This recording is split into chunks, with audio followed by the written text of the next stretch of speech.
तो CUET 2025 का इसका एग्ज़ाम होने वाला है। आपका एग्ज़ाम का डेट आ गया है, इसका नोटिफिकेशन आ गया है। 27 मार्च को आपका एग्ज़ाम है। तो सबसे पहले एग्ज़ाम के लिए ऑल द बेस्ट। अच्छे से पढ़ाई करना, अच्छे से एग्ज़ाम देना, माइंड कंसंट्रेट करके एग्ज़ाम देना। एक दिन पहले रेस्ट कर लेना, कोई टेंशन नहीं लेना, ठीक है। तो सबसे पहले तो हम आपको ऑल द बेस्ट बोल देते हैं जिन बच्चों ने फॉर्म फिल किया है और एग्ज़ाम देने जा रहे हैं। आपका जो मार्क्स रहेगा CUET का 300 मार्क्स का ये एग्ज़ाम होगा। इसमें मैथ्स आता है, रीजनिंग आता है, कंप्यूटर आता है, आप लोगों को पता ही होगा। निगेटिव मार्किंग भी होता है, इसलिए क्वेश्चन ध्यान से करिएगा। निगेटिव मार्किंग रहता है, ऐसा ना हो कभी कभी होता है बच्चे लोग तुक्का मारने लग जाते हैं और तुक्का मारने के चलते उनका बहुत ज़्यादा रैंकिंग नीचे चला जाता है। तो तुक्का भी मारना है, ऐसा मारना है कि जब आपका दो ऑप्शन ए, जैसे मान लेते हैं ऑप्शन A, B, C और D, आप 100% कंफर्म हो कि ये आपका आंसर नहीं है, इन दो में पॉसिबिलिटी है, तब आप तुक्का मानो कि चलो ठीक है भैया हम रिस्क ले सकते हैं, ये आंसर हो सकता है, ये आंसर। जब आपको खुद ही नहीं पता चारों ऑप्शन में कौन सा आंसर सही होगा, तो आप तुक्का मत मानना, फिर वो क्वेश्चन आप छोड़ ही देना, वो ज़्यादा अच्छा रहेगा निगेटिव मार्किंग से बेटर।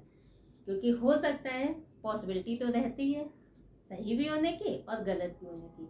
इन केस अगर कहीं गलत हो गया तो आप हजारों स्टूडेंट से पीछे हो जाओगे और आपको मनचाहा यूनिवर्सिटी जहाँ पे आप टारगेट किए हो कि मुझे इस यूनिवर्सिटी से ये कोर्स करना है, तो हो सकता है वहाँ से आप वो कोर्स नहीं कर पाओ। तो इसलिए निगेटिव मार्किंग से आप लोग बचे रहना। 200 प्लस का टारगेट आप करके चलना। देखो जितना हम तो बोलेंगे 300 में 300 ले आओ, तो जितना आप हाई टारगेट रखोगे, ठीक है, तो उतना ही उतनी लगन से आप पढ़ाई करोगे। कभी आप ये सोचो 300 में ठीक है 30 नंबर लिए हैं, अरे 30 और 60 और 70, ये तो जो नहीं भी पढ़ा होगा वो भी बच्चा ले आएगा। तो आप लोग तो इतने दिन से पढ़ रहे हो, अगर आप लोगों से ये उम्मीद करी जाए तो फिर बेकार है, ठीक है। मैथ्स बहुत आसान आता है, रीजनिंग में 10 से 12 क्वेश्चन बहुत सिंपल आते हैं। ऑलरेडी हम सारा पढ़ा ही दिए हैं आप लोगों को, और इतना गारंटी है कि रीजनिंग मेरा कहीं बाहर से कोई भी क्वेश्चन आपका नहीं आएगा। ऐसा कोई क्वेश्चन नहीं होगा रीजनिंग का कि जो आप लोग नहीं बना पाओ। CUET जब से स्टार्ट हुआ है सारे ईयर का 2022, 23, 24 हमने तीनों साल का क्वेश्चन का सॉल्यूशन अपने YouTube चैनल पे अपलोड कर दिया है। CUET का क्या क्या सिलेबस है, कौन कौन से टॉपिक उसमें इम्पॉर्टेंट हैं, वो भी हमने अब मेंशन किया हुआ है। जनरली आपका डायरेक्शन है, कोडिंग डिकोडिंग है, कोडिंग डिकोडिंग बहुत इंपॉर्टेंट टॉपिक होता है। सीरीज है, ये बहुत दे देता है। ब्लड रिलेशन में आपका सिंपल क्वेश्चन रहेगा, पॉइंटिंग वाला दे देता है। कभी छोटा मोटा सिटिंग अरेंजमेंट दे देगा, कभी हो सकता है आपका डायग्राम इंटरप्रिटेशन का आपको क्वेश्चन दे देता है, जैसे सर्कल बना करके वेन डायग्राम है, तो आसान रहता है। बट वो आसान ऐसा नहीं है कि आप सिलॉक्स दे देगा, ऐसा भी आसान नहीं है कि मतलब बिना पढ़े ही आप दे दो। थोड़ा सा तो प्रैक्टिस करना पड़ेगा। और फिर भी हम बोल रहे हैं कि आप लोग का बहुत अच्छा तैयारी है, आप लोग निश्चित सफल होंगे और आप लोग जिस गोल को अचीव करना चाहते हो, हम तो भाई सारे अपने बच्चों के लिए यही प्रे करेंगे भगवान से कि जो जिस को फोकस कर रहा है कि मुझे इस यूनिवर्सिटी से यहाँ से ये कोर्स करना है, यहाँ से ये MCA का करना है, तो हम तो प्रे करेंगे अपने बच्चों के लिए कि वो बच्चा उसी कॉलेज में जाए। लेकिन फिर बोलेंगे ये एंट्रेंस एग्जाम है, मान लेते हैं आप भी यहीं का, आप भी बोल रहे हो कि मेरे को भी दिल्ली जाना है, दूसरा बच्चा भी बोल रहा है मेरे को दिल्ली जाना है, तीसरा बच्चा भी बोल रहा है दिल्ली जाना है, तो दिल्ली जाने वाले अगर 700 बच्चे निकल आए तो कंपटीशन तो उन 700 में बढ़ेगा ना। और सीट उस यूनिवर्सिटी का हो सकता है लिमिटेड हो सकता है 500 ही हो, तब तो पढ़ना तो अल्टीमेटली आपको ही होगा ना। तो अब 20 दिन बचे हैं, आज कितना हो गया, आज 6 तारीख हो गई, 27 को आपका एग्जाम ही है, 20 दिन आपके बचे हैं, 20 डेज।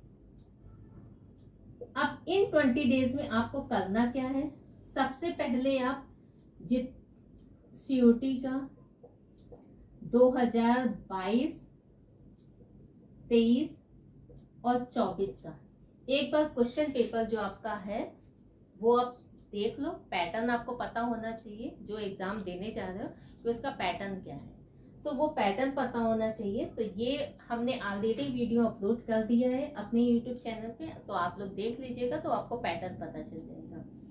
दूसरा चीज है, अब आपके पास मान लेते हैं अगर कोई आपका नया टॉपिक है जो आप नहीं पढ़ रहे हो, आपके सिलेबस में है, तो हम एडवाइस नहीं करेंगे अब इस स्टेज में आकर के कि आप कोई नया चीज पढ़ो। आप जो पुराना पढ़े हो उसी को अपडेट करो, उसी का रिवीजन करो, प्रैक्टिस करो, मॉक लगाना स्टार्ट करो, ताकि आपका स्कोर बढ़ जाए। आप जो पढ़े हो एटलीस्ट उन टॉपिक से आपका एक भी क्वेश्चन गलत ना हो और सारा क्वेश्चन सही हो। कंप्यूटर में है, कंप्यूटर में आप लोगों का जो भी टॉपिक है हम ऑलरेडी उसमें बता ही दिए हैं कि कौन कौन से टॉपिक है। आप सिलेबस एक बार देख लीजिएगा कंप्यूटर का, तो कंप्यूटर में आपको पता ही चल जाएगा। ऑपरेटिंग सिस्टम आप पढ़ लेना, डेटा स्ट्रक्चर आप कंप्यूटर में पढ़ सकते हो, ठीक है। डिजिटल फंडामेंटल है वो आप कंप्यूटर में पढ़ सकते हो। और सबसे ज़्यादा रहता है कि आप फाइनली एग्ज़ाम में पॉजिटिव रहो।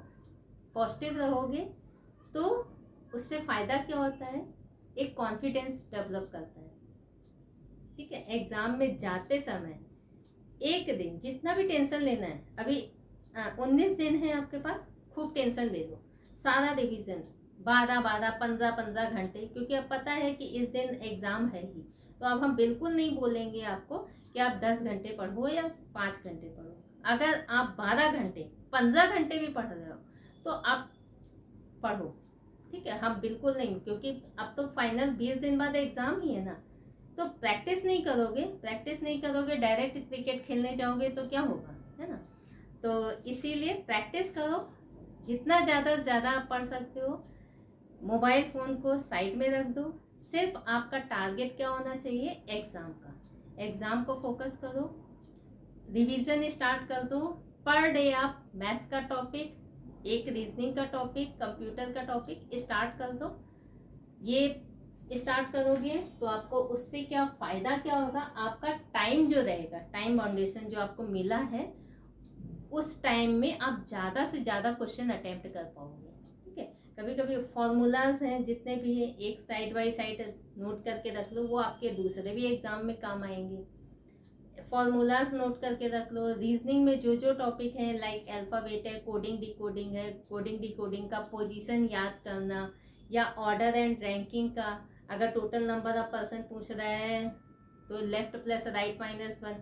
तो ऐसे ऐसे फॉर्मूलाज कुछ कुछ हैं जो आपको दिमाग में होने चाहिए। सिलॉक्स का है, सिलॉक्स में कौन कौन सा हम लगाएंगे, अगर नो का है तो नो का वैल्यू 100 कैसे हम, क्योंकि सिलॉक्स हम 150 मेथड से कराते हैं। ऑलरेडी मेरे यूट्यूब चैनल पे हमने 5 वीडियो में वो सिलॉक्स कंप्लीट किया है, आप मेरा प्लेलिस्ट में जाकर के वो देख सकते हैं।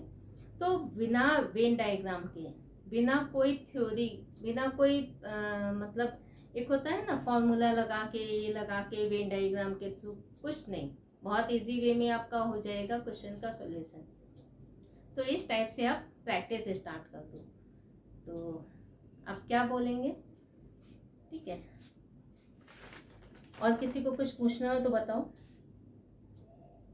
हाँ, अब प्रैक्टिस आप लोग जो भी करोगे, हाँ सही बात है, तो प्रैक्टिस आप जो भी करोगे आप मोबाइल में नहीं करना। आप किस में प्रैक्टिस करोगे, लैपटॉप में, क्योंकि जब आप फाइनल एग्जाम दोगे ना तो लैपटॉप में ही आपको एग्जाम देना होगा, तो उसी का प्रैक्टिस करना, ठीक है। अनवांटेड ऐसा नहीं मोबाइल में मॉक स्टार्ट कर दिया और लॉग कर रहे हैं, टिक कर रहे हैं, और जब आपको फाइनल एग्जाम में लैपटॉप मिलेगा तो आप 5 मिनट उसका सिस्टम ही समझने में आप दिक्कत करेगा। तो इसलिए जो भी मॉक आप दे रहे हो, जहाँ से भी दे रहे हो, आप मॉक देना स्टार्ट करो, बट लैपटॉप में, और विद इन टाइम। आप टाइम उसमें स्लॉट देख लो कि इतना क्वेश्चन है, इतना टाइम है, हमको इसी टाइम में ये क्वेश्चन सेट करके इसको फाइनल दे देना है, तो वैसा स्टार्ट कर दो। और क्या है,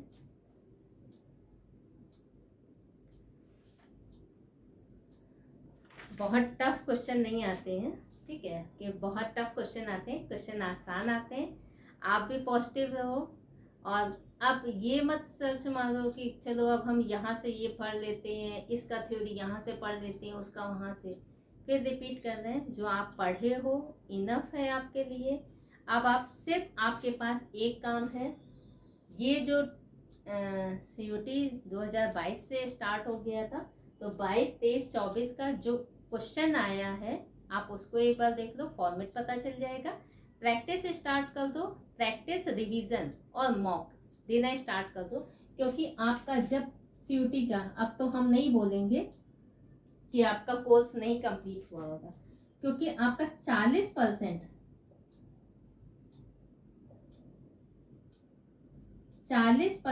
आप एलिजिबल हो जाते हो कोई भी एग्जाम में। जैसे CUT का एग्जाम होगा तो इसमें क्या एग्जाम में पास होने की पॉसिबिलिटी कितनी हो जाती है? 40% हो जाती है, अगर आपका सिलेबस कंप्लीट हो जाता है तो। ठीक है, लेकिन ये 60% जो रहता है, इसमें आप रिवीजन करते हो, रिवीजन प्लस प्रैक्टिस, ये मिल करके 30%। जो आप सिलेबस कंप्लीट किए उसका रिवीजन स्टार्ट कर दो और प्रैक्टिस स्टार्ट कर दो। ठीक है, जो भी टॉपिक पढ़े, 2 आप मैथ्स का पढ़े हो, 2 रीजनिंग, तो इसका रिवीजन, क्वेश्चन लगाना स्टार्ट कर दो। तो ये हो गया 40 और 30, 70। बाकी जो आपका मॉक रहेगा, मॉक जब दोगे ये 30%। मॉक में टाइम मैनेजमेंट करना, निगेटिव मार्किंग आपका बचना चाहिए कि निगेटिव मार्किंग आपका नहीं हो, क्योंकि निगेटिव मार्किंग है ना, क्वेश्चन गलत हो जाएगा तो मार्क्स कट हो जाएगा, इसलिए निगेटिव मार्किंग से बचना चाहिए। टाइम, विद इन टाइम आपको क्वेश्चन सॉल्व करना है और सही क्वेश्चन सॉल्व करना है। तो ये होगा जब आप मॉक दोगे, तो ये 40 और 60, तब आपका 100% तैयारी होता है किसी भी एग्जाम को क्वालिफाई करने के लिए। तो आई थिंक आपका ये तैयारी है। ऑल द बेस्ट, फिर से एक बार बोल रहे हैं, अच्छे से एग्जाम देना, टेंशन बिल्कुल नहीं लेना, और 100% आपका एग्जाम बहुत अच्छा होगा। और मेरे से रिलेटेड आपको अगर कोई भी हेल्प का ज़रूरत हो तो आप कमेंट कर दीजिएगा, डेफिनेटली हम उसको हेल्प करेंगे।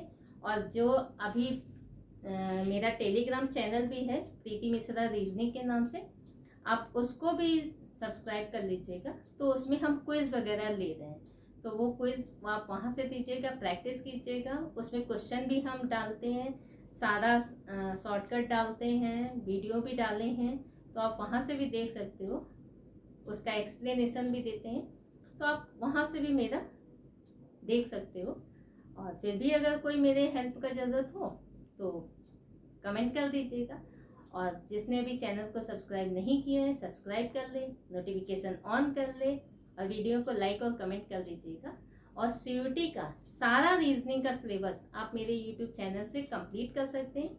आपने ऑलरेडी सारा वीडियो उसमें अपलोड कर दिया है, like counting of figure, alphabet है, कोडिंग डिकोडिंग है, ब्लड रिलेशन है, सिलॉक्स है, सिटिंग अरेंजमेंट है, डेटा सफिशिएंसी है, डायग्राम इंटरप्रिटेशन है, वेन डायग्राम है। तो बहुत सारा टॉपिक हमने ऑलरेडी अपलोड कर दिया है। अल्फा न्यूमेरिक सिंबल सीक्वेंस है, तो आप वहाँ से देख करके उसका थ्योरी कंप्लीट कर लीजिएगा। चलो फिर, all the best, thank you so much, फिर मिलते हैं नेक्स्ट वीडियो में।